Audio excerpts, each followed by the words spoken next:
കൊല്ലം പുത്തൂരിൽ മന്ത്രവാദത്തിനിടെ 16-കാരിയെ പീഡിപ്പിച്ച സംഭവത്തിൽ പെൺകുട്ടി ക്രൂരമർദ്ദനത്തിന് ഇരയായതായി വിവരം. മുരാരി തന്ത്രി എന്ന രാജൻ ബാബുവിന്റെ മുറിയിൽ രക്തപ്പാടുകൾ കണ്ടെത്തി. 16-കാരിയെ നിർബന്ധിച്ച് പൂജയ്ക്ക് എന്ന പേരിൽ റൂമിലേക്ക് കൊണ്ടുപോവുകയായിരുന്നുവെന്ന് പെൺകുട്ടിയുടെ ബന്ധു 24-നോട് വെളിപ്പെടുത്തി. എന്തോ ബാധയുടെ പ്രശ്നമൊക്കെ കാണുന്നുണ്ട്. അതുകൊണ്ട് ഈ കുട്ടിയെ തനിച്ച് ഒരു പൂജയിൽ അദ്ദേഹത്തിന് പങ്കെടുപ്പിക്കണമെന്ന് പറഞ്ഞു. ബോധ്യപ്പെടുത്തതിന്റെ അടിസ്ഥാനത്തിൽ ഈ അമ്മ പുറത്തിരിക്കുകയും ഈ പെൺകുട്ടി അകത്ത് കയറുകയുണ്ടായി. ഇപ്പൊ അതിന്റെ വീഡിയോ ഒക്കെ ഞങ്ങളിലുണ്ട്. ഈ കയറി പോകുമ്പോൾ ഏറ്റവും അവസാനം ഒരു ബെഡ്റൂമാണ്. ആ ബെഡ്റൂമിൽ ഈ പെൺകുട്ടിയെ ഇയാൾ എത്തിക്കുകയാണ് ഉണ്ടായത്. എത്തിച്ചിട്ട് ഇതിന്റെ ഉടുപ്പഴിക്കാൻ പറയുക. പറ്റത്തില്ല എന്ന് പറഞ്ഞ ആ പെൺകുട്ടിയുടെ കരണത്താണ് ഇദ്ദേഹം ആദ്യം അടിക്കുന്നത്. ആ കുട്ടിയുടെ ദേഹം മുറിയുകയും ആ ബ്ലഡ് ആ ഭിത്തിയിൽ പറ്റിയിരിക്കുന്ന വീഡിയോ ഉൾപ്പെടെ നമ്മളതിലുണ്ട്.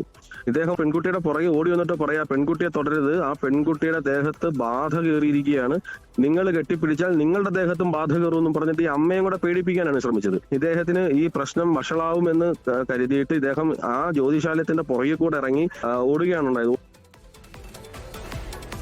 വിശദാംശങ്ങളുമായി സൂര്യഗായത്രി ഞങ്ങളുടെ പ്രതിനിധിയുണ്ട് കൊല്ലത്ത് നിന്ന്. സൂര്യഗായത്രി, ഈ പുത്തൂരിൽ നടന്ന ഈ മന്ത്രവാദിയുടെ ക്രൂര പീഡനം സംബന്ധിച്ച് എന്തൊക്കെ കാര്യങ്ങളാണ് ബന്ധു വെളിപ്പെടുത്തുന്നത്? ഇതിൽ പോലീസിന്റെ അന്വേഷണം ഏത് ദിശയിലാണ്? എന്താണ് മറ്റ് വിശദാംശങ്ങൾ?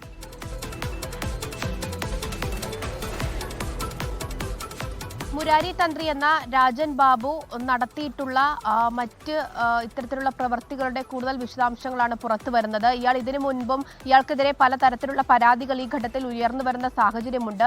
ഈ സംഭവവുമായി ബന്ധപ്പെട്ട പെൺകുട്ടി ക്രൂരമർദ്ദനത്തിന് ഇരയായിട്ടുണ്ട് എന്നുള്ള വിവരമാണ് ഈ ബന്ധു ഉൾപ്പെടെയുള്ളവർ പറയുന്നത്.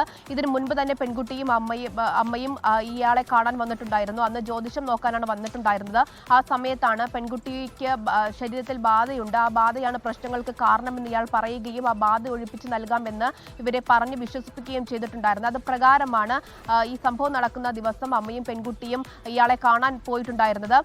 ഇയാളുടെ ജ്യോതിശാലയം എന്ന് ഇയാൾ തന്നെ പറയുന്ന വീടിനെ കുറിച്ച് പറയുന്നുണ്ട്. ഇതിന്റെ ഏറ്റവും അകത്തേക്ക് ഒരു ബെഡ്റൂം പോലെയുള്ള സ്ഥലമാണ്.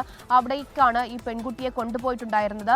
പെൺകുട്ടി മാത്രം വന്നാൽ മതി എന്നുള്ളതാണ് ഇയാൾ പറഞ്ഞിട്ടുണ്ടായിരുന്നത്. അമ്മയും കൂടി ഒപ്പം വരാമെന്ന് പറയുമ്പോൾ ഈ വീട്ടിൽ മറ്റ് 2 സ്ത്രീകൾ കൂടി ഉണ്ടായിരുന്നു. അത് ഇയാളുടെ ഭാര്യയാണോ അമ്മയാണോ എന്ന കാര്യത്തിൽ ഒരു സ്ഥിരീകരണം വരുത്തേണ്ടതായിട്ടുണ്ട്. ആ സ്ത്രീകൾ ഈ അമ്മയെ പിടിച്ച് അവിടെ ഇരുത്തുകയും പെൺകുട്ടിയെ മാത്രം ഇയാൾക്കൊപ്പം വിടുകയുമായിരുന്നു. പിന്നീട് ഏകദേശം 1 മണിക്കൂറിലധികം നേരം കഴിഞ്ഞിട്ടും പെൺകുട്ടി തിരിച്ച് വരാത്തതിനെ തുടർന്ന് അമ്മയ്ക്ക് സംശയം തോന്നുന്നു. അമ്മ പരിഭ്രാന്തിപ്പെടുന്നുണ്ട്. പക്ഷെ അപ്പോഴും ആ അമ്മയെ അനുനയിപ്പിച്ച് അവിടെ ഇരുത്താനുള്ള ശ്രമം ഈ വീട്ടിലുണ്ടായിരുന്ന മറ്റ് സ്ത്രീയുടെ ഭാഗത്ത് നിന്ന്. ലോകത്തെവിടെയായാലും ഏത് സമയത്തും 24 വാർത്തകളും ഓഗ്മെന്റഡ് റിയാലിറ്റി പാക്കേജുകളും എക്സ്പ്ലെയിനറുകളും വിശദമായി കാണാൻ ഞങ്ങളുടെ യൂട്യൂബ് ചാനൽ നിങ്ങൾക്ക് സബ്സ്ക്രൈബ് ചെയ്യാം.